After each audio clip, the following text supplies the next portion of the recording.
देखो, अगर भगवान विष्णु के 2 महान अवतार नर और नारायण न होते तो आज उत्तराखंड की पावन देवभूमि और बद्रीनाथ धाम का अस्तित्व ही नहीं होता। इन्हीं की तपस्या की दिव्य ऊर्जा ने इस बर्फीली घाटी को मोक्ष का द्वार बनाया है। लेकिन क्या आप जानते हैं कि एक राक्षसी ठंड से नारायण को बचाने के लिए माता लक्ष्मी को क्या भयानक बलिदान देना पड़ा था? वीडियो के अंत तक बने रहना, क्योंकि क्लाइमैक्स में छिपा है बद्रीनाथ के नाम का वो रहस्य जो रोंगटे खड़े कर देगा। इन पहाड़ों पर बर्फ की चादर बिछने से भी बहुत पहले, जब 4 धाम शब्द का अस्तित्व भी नहीं था, तब यहाँ केवल एक अनंत सन्नाटा था। और उस सन्नाटे के बीच विराजमान थे 2 महान ऋषि नर और नारायण।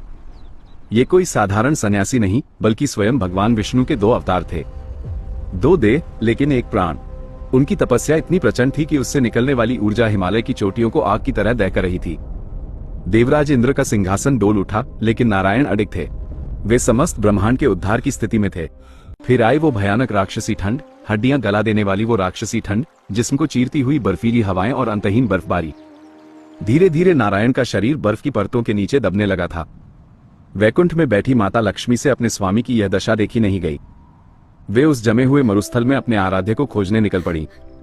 जब उन्होंने नारायण को उस कातिल ठंड के बीच गहन समाधि में देखा, तो उन्होंने एक ऐसा निर्णय लिया जिसने इस पूरी घाटी का इतिहास बदल दिया। माता लक्ष्मी ने स्वयं को एक बद्री यानी बेर के विशाल वृक्ष में बदल लिया। हजारों वर्षों तक वे एक छतरी बनकर नारायण के ऊपर अडिग खड़ी रहीं।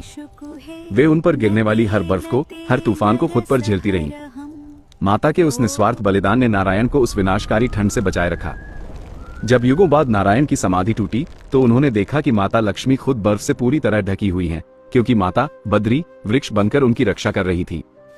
इसीलिए नारायण बद्रीनाथ कहलाए, अर्थात बद्री के स्वामी। वो पूरी घाटी माता के दिव्य स्पर्श और उपस्थिति से बद्रिक आश्रम बन गई। समय बीता और कलयुग के आगमन पर विष्णु जी ने अपनी इस लीला को समेट लिया और वे अंतर्ध्यान हो गए। उनकी दिव्य प्रतिमा अलकनंदा की लहरों के नीचे नारद कुंड में विश्राम करने लगी। सदियों बाद एक युवा सन्यासी हिमालय पहुंचा, आदि शंकराचार्य। दिव्य प्रेरणा से उन्होंने उस बर्फीले पानी में डुबकी लगाई और बाहर निकले एक चमकते हुए शालिग्राम विग्रह के साथ, जो आज बद्रीनाथ मंदिर की मुख्य मूर्ति है।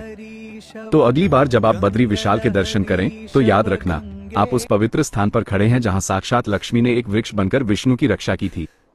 ये प्रेम की वो पराकाष्ठा है जिसने इस ठंडी घाटी को भक्ति की अमर अग्नि से भर दिया।